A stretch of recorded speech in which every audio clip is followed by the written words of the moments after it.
con los libros de texto gratuito, con la televisión, con el internet y con los cuadernos que se distribuyen por 32,000 diferentes voluntarios que les llaman líderes comunitarios. Se reparten materiales gráficos a quien no tiene ese servicio y esa conectividad. Coincido sin duda en el reconocimiento a maestras y a maestros, y tendremos que hacer una evaluación precisamente de todo lo que ha sucedido en el sector educativo en la pandemia,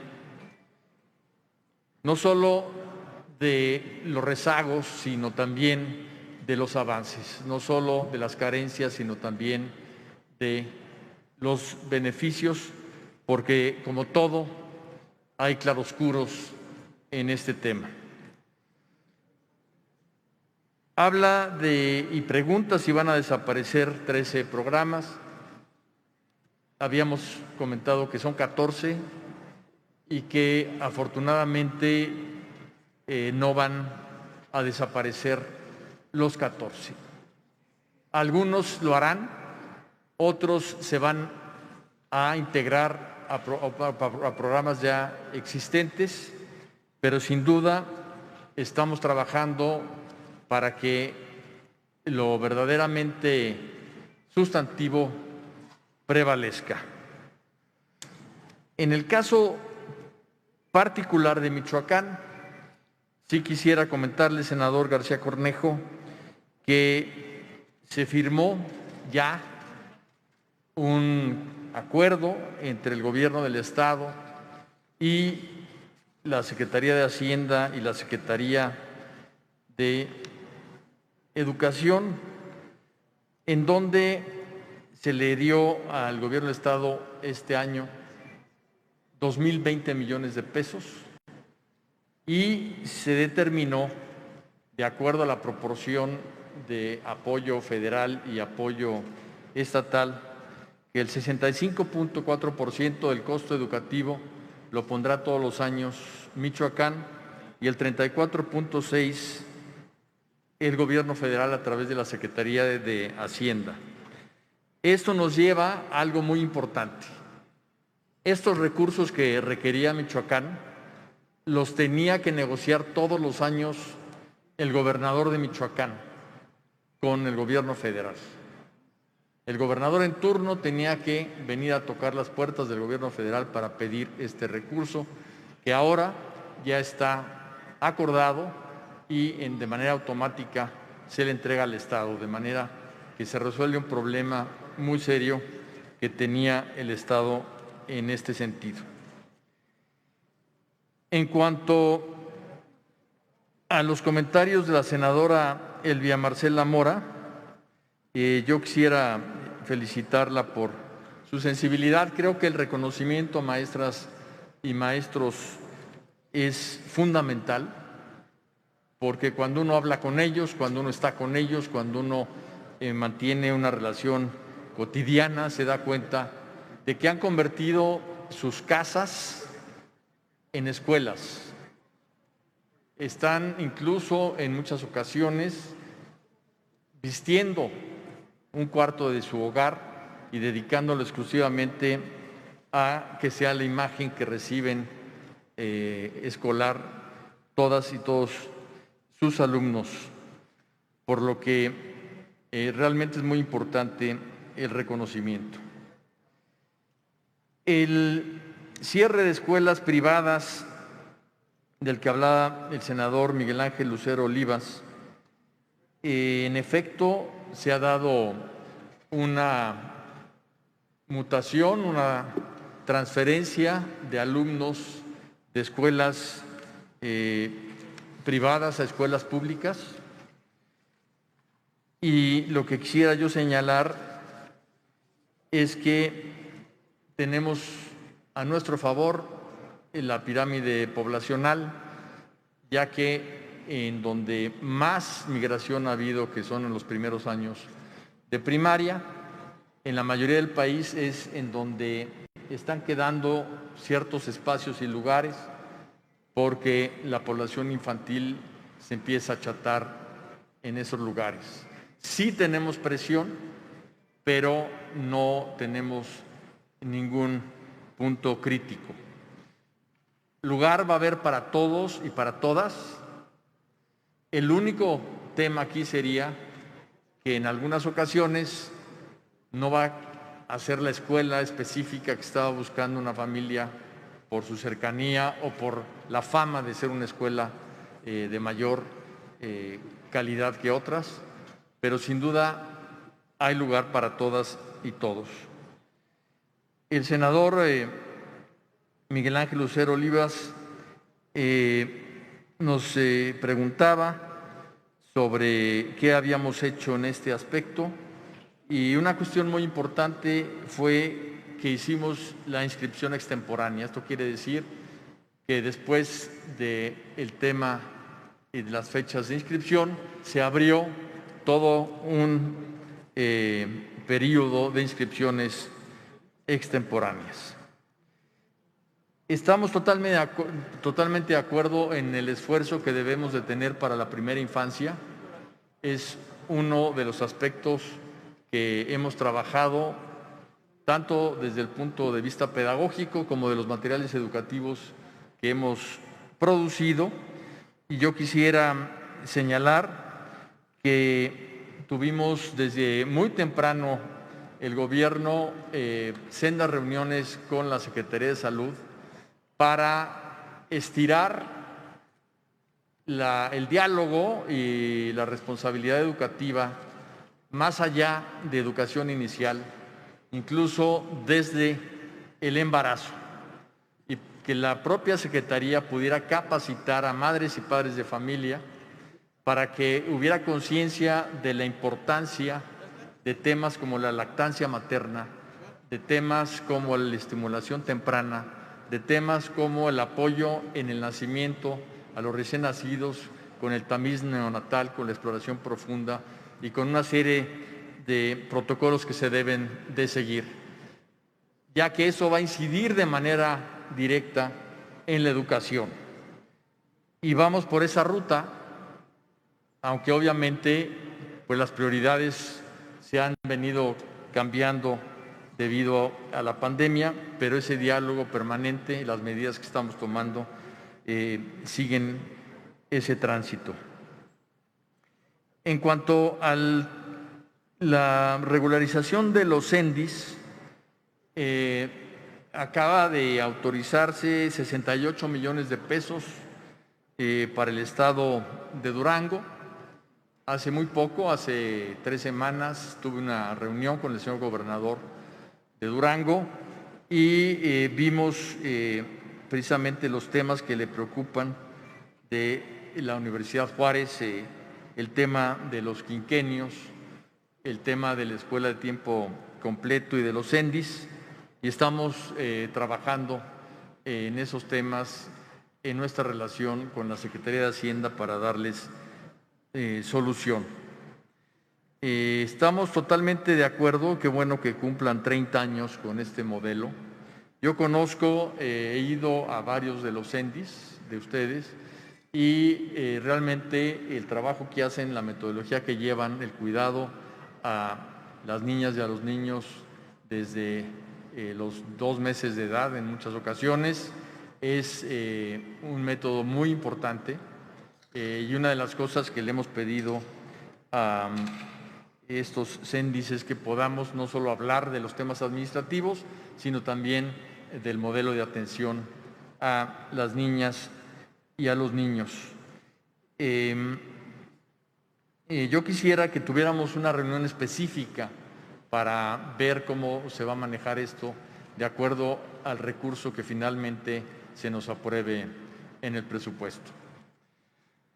Alejandra Lagunes, estamos totalmente de acuerdo en la importancia que tiene dentro del mundo actual el tema digital y sobre todo el tema de habilidades digitales y las herramientas, formación y capacidades de los maestros que estamos impulsando.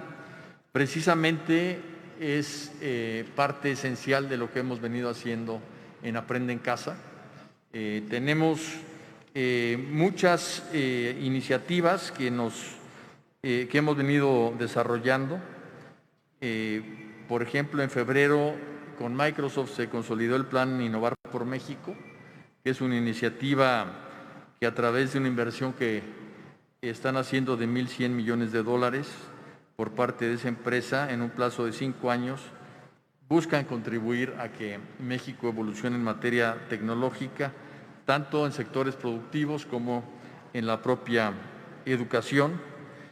Y también tenemos el programa de habilidades para el futuro con el programa Innovación, conformado por aulas virtuales, que ese también es una contribución muy importante.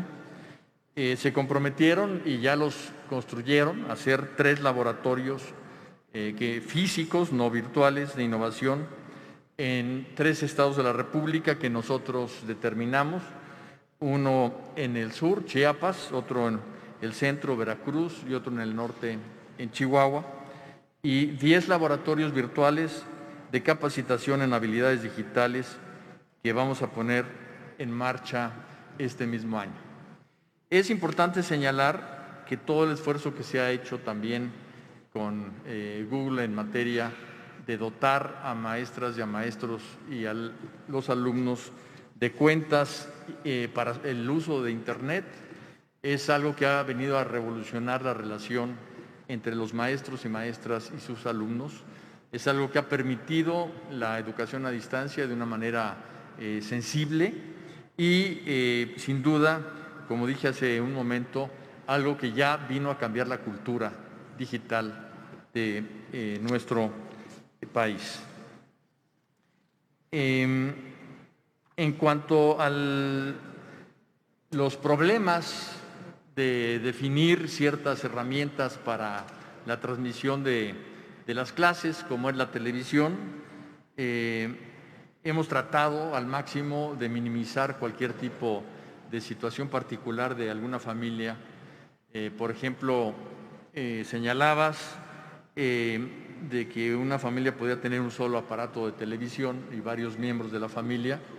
Si se analizan los horarios, una familia de 6 hijos puede con un solo aparato de televisión darse las clases a los 6 miembros de la familia.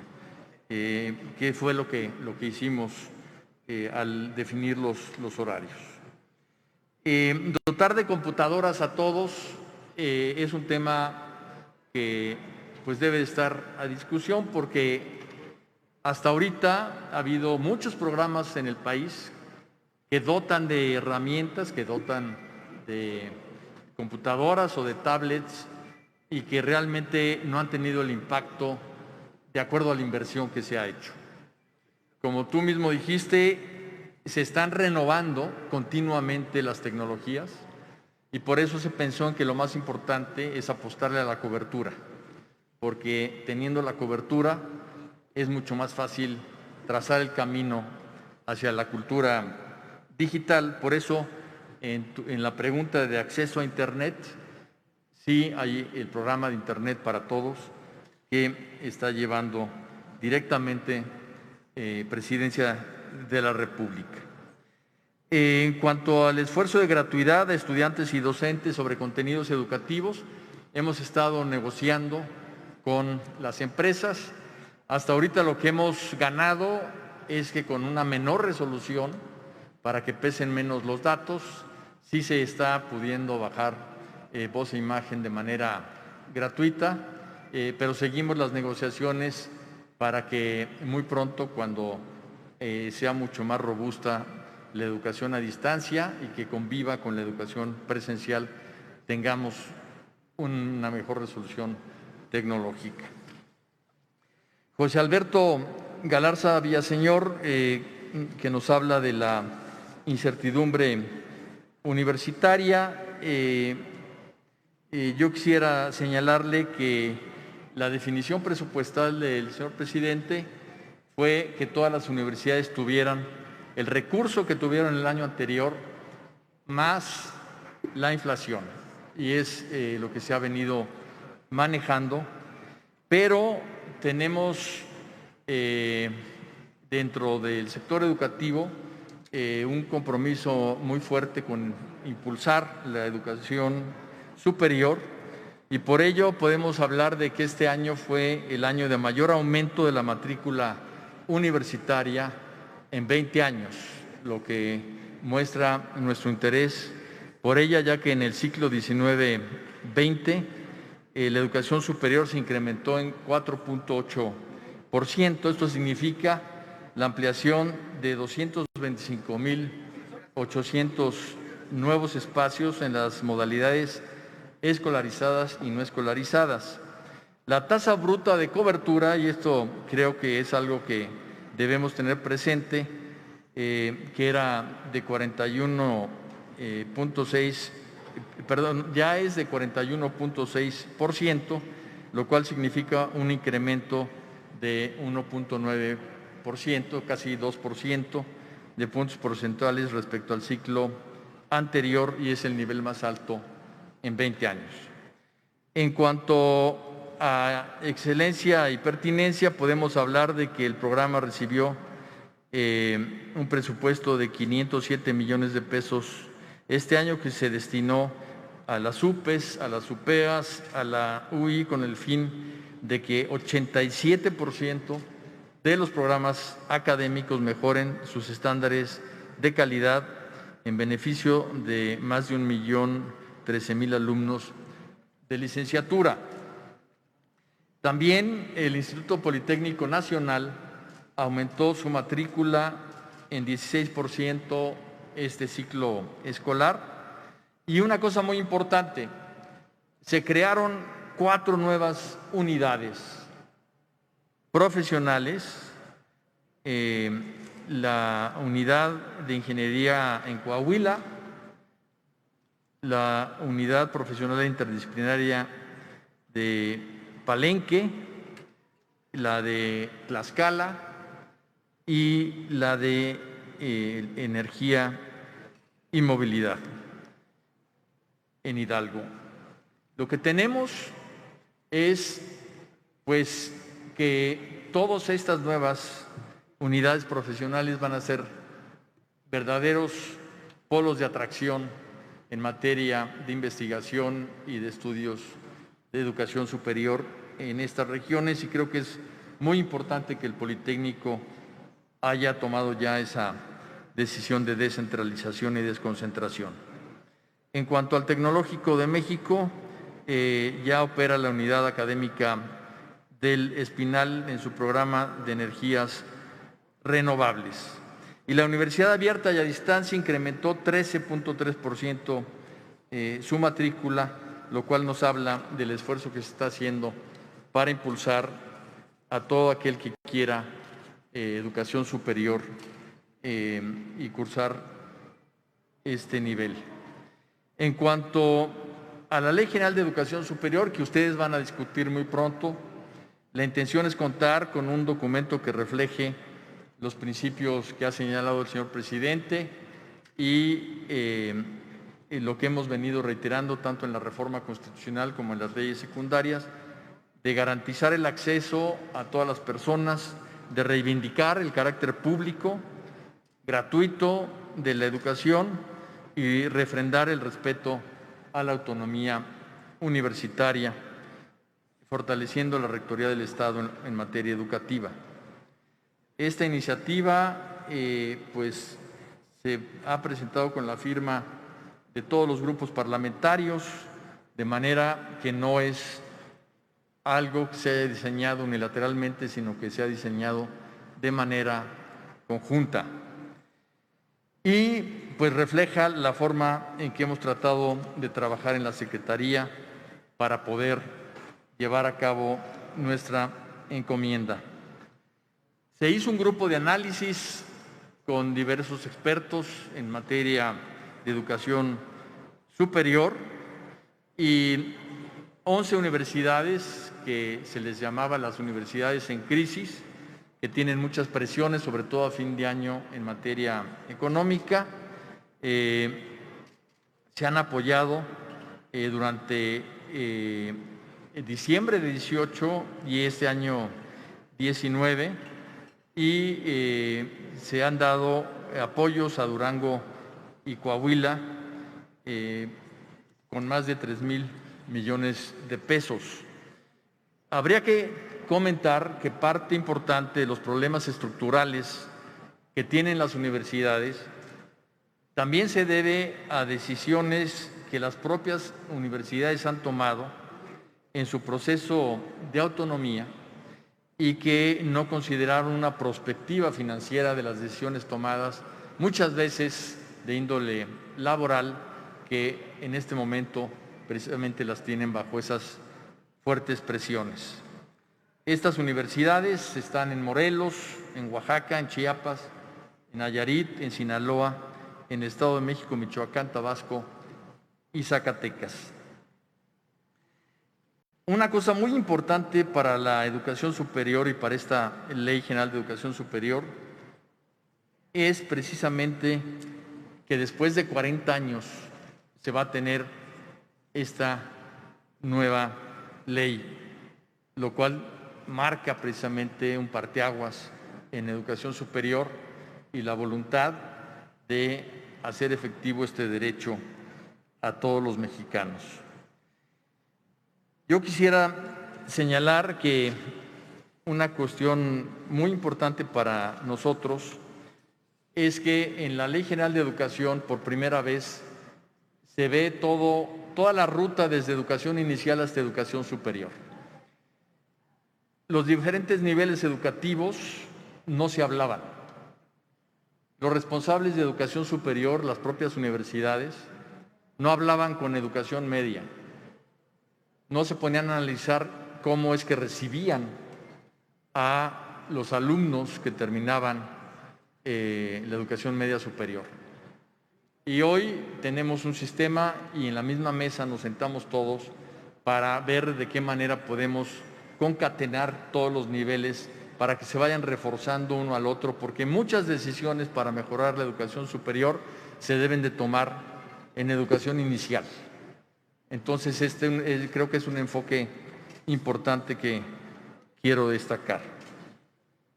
En todo esto, pues todos los comentarios del senador Daniel Gutiérrez Castorena, los cuales agradezco muchos de ellos, pues creo que han venido dándole a usted respuesta de lo mismo. Beatriz Paredes Rangel habla de los deportistas discapacitados de alto rendimiento. Es un tema muy importante que tenemos que ver. El recurso para estos atletas que iban a ir a los Juegos Panamericanos se los dio el señor presidente de manera directa y se los dio por todo un año. Antes se les ministraban de manera trimestral. Y lo que ha dicho el señor presidente es que va a seguir entregándose este recurso en todos los casos, después de un análisis que se haga por parte de la Secretaría de Hacienda. Y en el caso de la Secretaría de Educación Pública, tanto para estos temas como para el tema de ciencia y tecnología, nombró a José Antonio Álvarez Lima para que junto con la Secretaría de Hacienda analizara todos los fideicomisos y vieran de qué manera y qué es lo que se tiene que rescatar. Entonces, lo que ha comentado es que cambia el medio, pero no los fines del recurso que se va a entregar. Y en el momento en que tengamos el resultado de esa decisión entre este grupo que creó el presidente y la Secretaría de Hacienda, pues ya podemos tener un posicionamiento al respecto, pero sin duda estamos porque este tipo de apoyos que son tan importantes, obviamente continúen. Y es eso de lo que hablaba de la disonancia entre el proyecto y el presupuesto. Eso es lo que nos ha llevado a meternos de lleno a estas negociaciones, me atrevo a decir permanentes, que estamos llevando a cabo, cuyos resultados los sabremos hasta que se apruebe el presupuesto. Ese es el tema. Yo quisiera que también viéramos el momento y la coyuntura. En este momento no hay recursos. El presidente ha definido muy claramente su política macroeconómica en el sentido de no contratar deuda pública, de no incrementar el déficit fiscal, de no incrementar los impuestos, y entonces todos los sectores pues han tenido recortes muy importantes. El hecho de que algún sector en específico, algún programa en particular, reduzca su apoyo, no necesariamente es una definición de política, sino que es coyuntural, y con el tiempo que se recupere la economía podríamos ver que se recuperen también los montos presupuestales. Hablamos con ellos a diario, entonces ellos lo conocen. Discúlpeme, senador, no es diálogo. Continúe su comparecencia, señor secretario. En cuanto a una reunión de trabajo sobre cómo se va a evaluar, con todo gusto la organizamos y lo vemos con todo gusto con tiempo para ver los temas que aquí comenta. En cuanto al reforzamiento entre ciclos, es algo que tenemos previsto precisamente como una de las políticas, y en educación a distancia también logramos algo muy importante, y es que las maestras y los maestros están acompañando a los alumnos, y en vez de quedarse en el año en que están asignados, cambiaron junto con sus alumnos porque ya los conocían, y esto pues hemos visto que ha tenido un buen desempeño. Uno de los temas importantes es que lo que usted mencionó, senadora, de que la coyuntura ha hecho muchos cambios, y que si estamos hablando de coyuntura o de transformación, yo creo que esa es la gran reflexión que tenemos que hacer precisamente para repensar la educación después de la pandemia. La senadora María Guadalupe Saldaña, yo quisiera que los juicios que ha externado aquí en la tribuna también lo pudiéramos constatar con las maestras y los maestros. Tenemos mucha investigación, tenemos un diálogo permanente con ellos, y muchas de las cosas que usted comentó creo que al hablar con ellas y con ellos podrían matizarse de manera muy importante. No son millones de niños los que no tienen ni internet, ni televisión, ni acceso a los libros de texto. Realmente la inmensa mayoría de niñas y niños tienen cómo y en dónde estudiar a distancia. Pero aunque fuera uno, creo que tenemos la obligación de que todos tengan la posibilidad de hacerlo y de que no se queden atrás.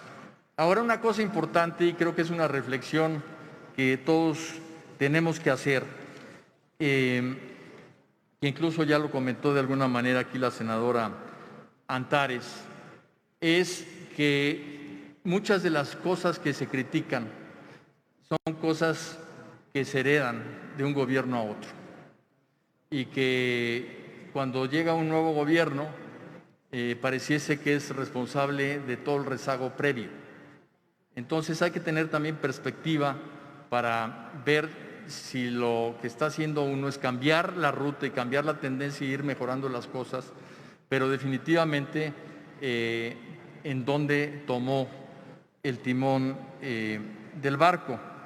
Porque al decir que las maestras y los maestros quieren reglas claras y no amenazas, en toda la investigación que se hizo durante los foros educativos previos a que tomáramos posesión de la Secretaría, las maestras y los maestros lo que sentían, que estaban amenazados, y lo que querían era precisamente que eso cambiara, que es lo que estamos construyendo desde entonces.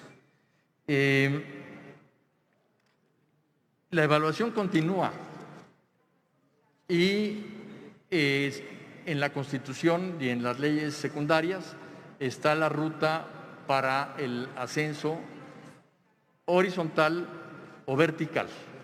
Entonces, es muy importante eso porque la mayoría de los maestros tienen un compromiso más allá de lo que reciben y se van a capacitar de manera natural.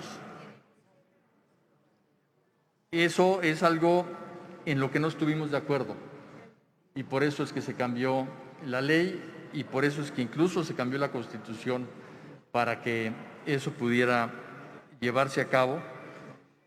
Y lo que hemos visto es un magisterio que recupera el orgullo en sí mismo.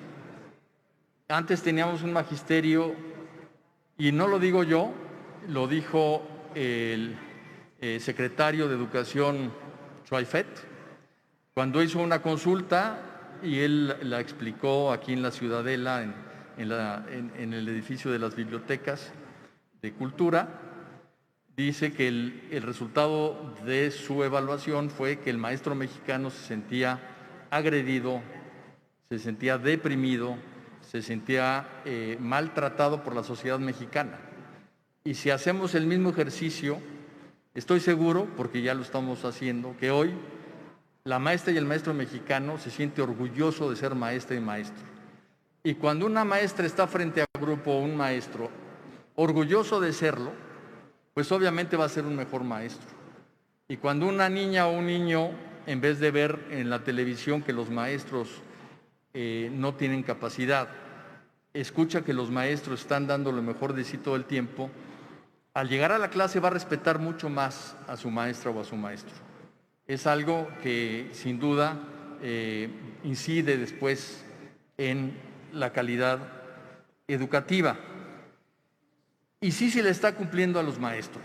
El año pasado basificamos a más de 130,000 maestras y maestros que llevaban décadas sin base.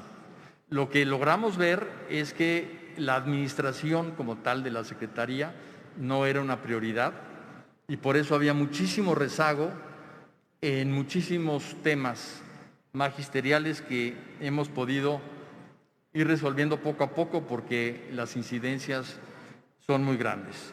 Y hablando de Michoacán, pues allí en Michoacán nos encontramos con más de 3,500 plazas que se le dieron al magisterio sin evaluación. Podría haber sido obligatoria, pero se les dieron sin evaluación. Y hoy, sí, hay una caja transparente que está en la ley, en donde lo que tenemos es todo un sistema en donde se hace público el tema de los ascensos y las promociones. Y eso es algo muy importante, porque antes no se hacía público. Entonces, pero no en el momento de asignarlos. Una cosa muy importante es precisamente que no podemos negar la realidad. Esa realidad es que esas plazas se estaban dando sin evaluación. Hoy es un delito. Y si alguien comete un delito, va a pagar las consecuencias. Eso es algo que cambia mucho la relación entre la autoridad y los sindicatos. A mí me han dicho, es que ese tema no es legal, ese tema se puede arreglar con una negociación política.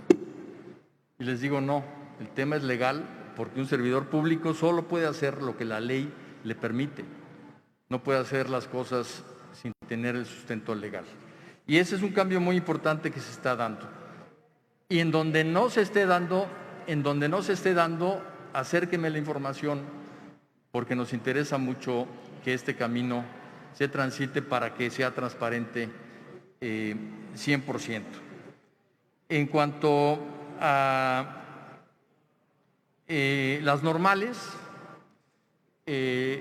la evaluación presencial no se ha desarrollado y es algo que tenemos que hacer en cuanto pueda ya ver estas evaluaciones de manera presencial.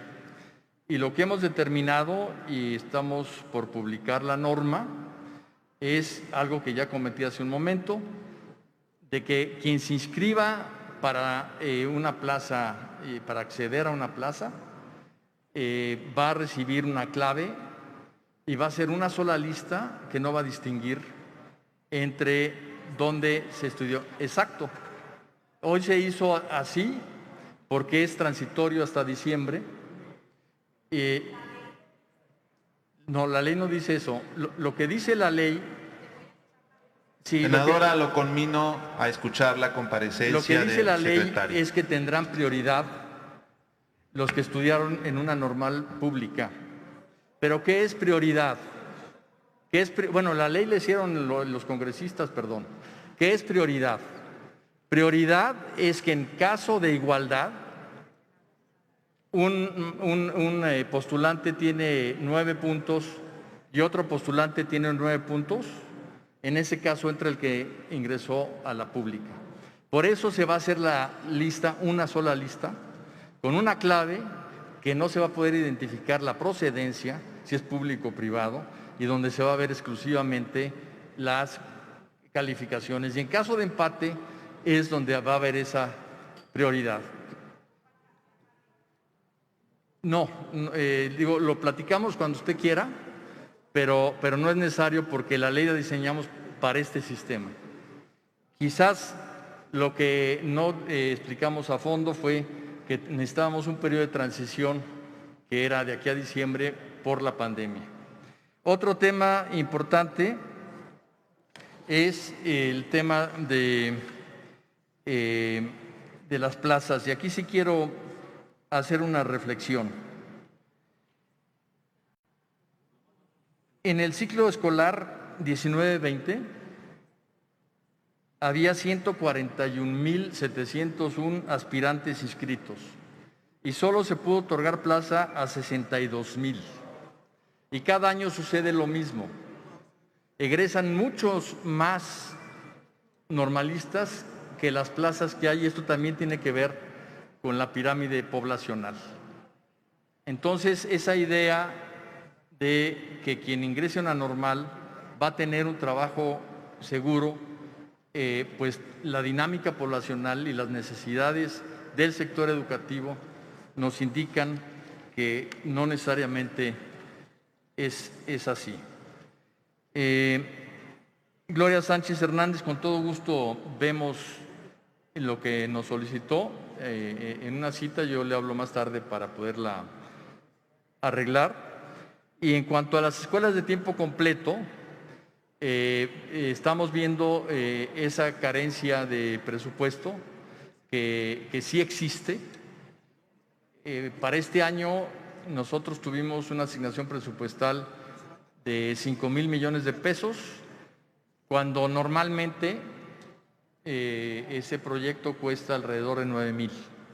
Como no hubo en todos los estados distribución de alimentos para los niños, bajó la presión financiera a alrededor de 2,700, y es lo que estamos viendo con Hacienda, que se nos otorgue para poder hacer esos pagos que en efecto no se están haciendo. Pero estamos sobre de ello.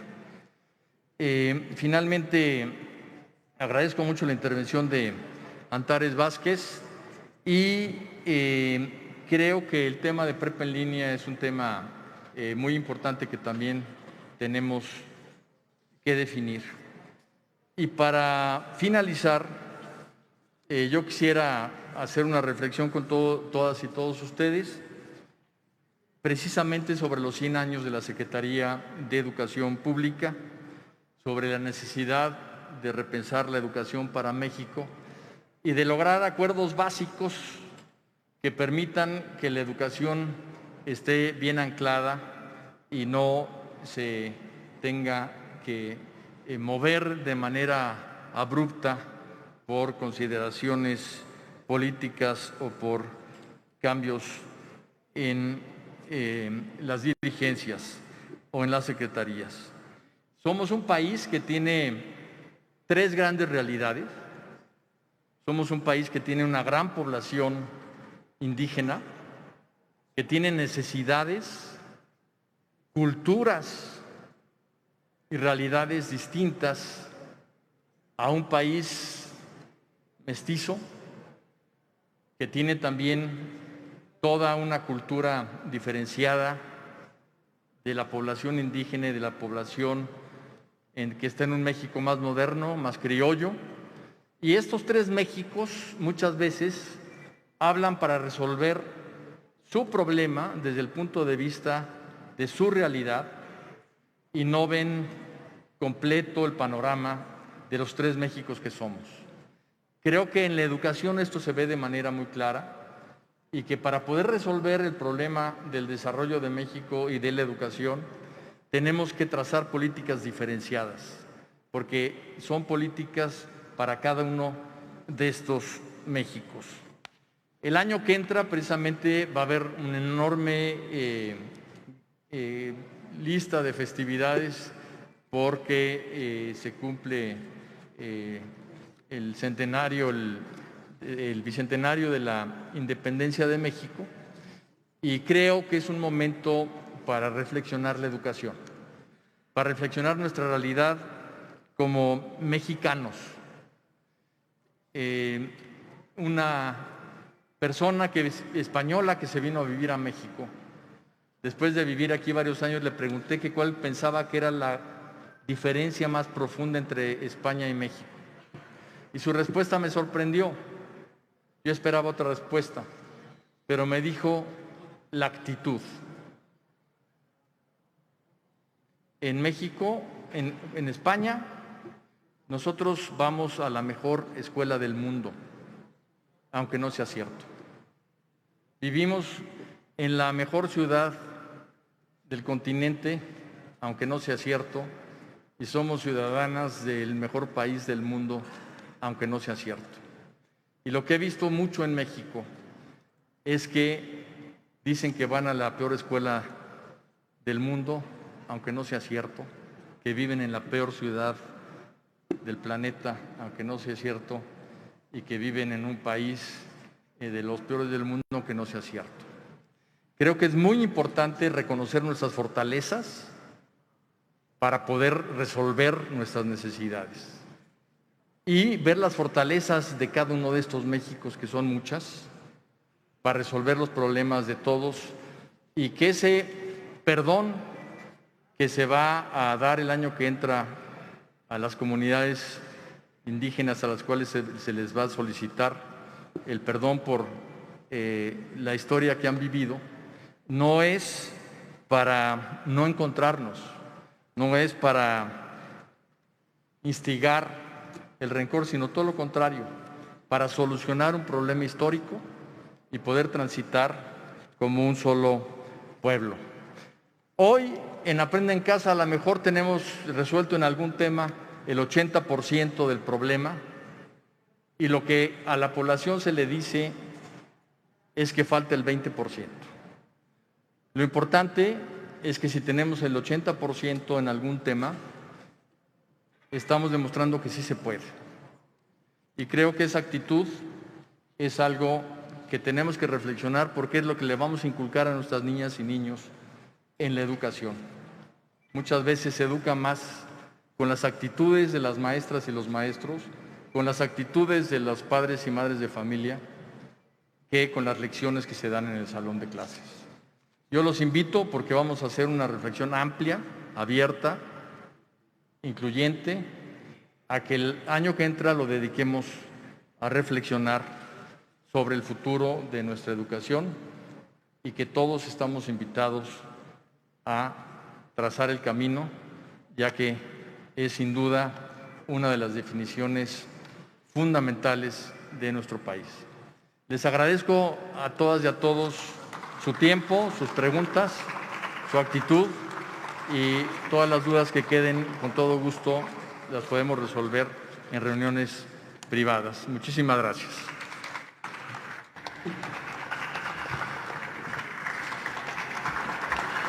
Concluida la comparecencia del secretario de Educación, maestro Esteban Moctezuma Barragán, vamos a darle cumplimiento a nuestra ley orgánica del Congreso General de los Estados Unidos Mexicanos y el punto 6º del acuerdo aprobado.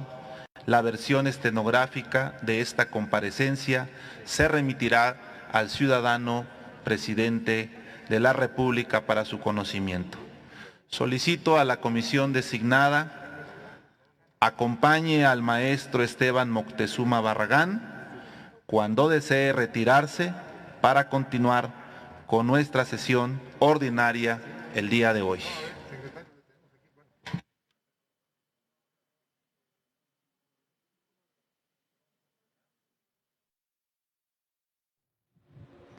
Bueno, pues como usted puede ver en pantalla, de esta manera se llevó a cabo la comparecencia del maestro Esteban Moctezuma, quien es el titular de la Secretaría de Educación Pública, quien informó que frente a la pandemia el sector educativo no podía detenerse y por ello se impulsó el programa Aprende en Casa 2 con el apoyo de cadenas de televisión, de radio e internet. Explicó también que este programa llega a cerca de 30.4 millones de usuarios, 8.5 millones de personas por televisión abierta, 7.5 millones de personas por televisión de cable, 5.9 millones de personas por televisiones públicas y privadas y 7.3 millones de personas por Internet. El titular de la Secretaría de Educación Pública afirmó también que la educación en México consta de dos prioridades, la inclusión y la excelencia, y que para el próximo año sí se contará con un presupuesto asegurado para escuelas de tiempo completo. Al concluir, como usted pudo observar, esta comparecencia, el secretario de Educación Pública saluda, se despide de la mesa directiva de esta Cámara Alta. Todo esto, esta comparecencia se realizó en el marco, por supuesto, del segundo informe de gobierno del Ejecutivo.